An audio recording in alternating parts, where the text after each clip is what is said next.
சட்டக்கடை நேயர்களை அனைவருக்கும் வணக்கத்தை தெரிவித்துக் கொள்வது உங்கள் அன்பு வழக்கறிஞர் பி. முத்துக்குமார், மதுரை உயர்நீதிமன்றம்.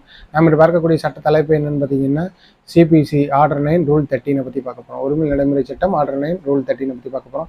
இது எதுக்குன்னு பார்த்தீங்கன்னா, வாதி பிரதிவாதி, அந்த வாதியில் வாதி ஒரு கேஸ் போட்டு அதில் நோட்டீஸ் போகுது, அதில் பிரதிவாதி வாங்கிட்டு அப்பியர் ஆக விட்டுட்டாருன்னா, அப்படி சப்போஸ் அவர் அப்பியர் ஆகிறன்னா அவர் இல்லாமல் என்னன்னா தீர்ப்பாயிரும். அதுக்கு பேர் எக்ஸ்பார்ட்டி டிகிரி. அந்த ஒருதலை பட்ச தீர்ப்பானையே நம்ம ரத்து செய்யணும் அப்படின்னா, அதுக்கு ரத்து செஞ்சுட்டு நம்ம உள்ளே போய் கேஸ் நடத்தணும் அப்படின்னா என்ன பண்ணணும், ஆர்டர் 9 ரூல் 13 படி ஒரு மனு போடணும்.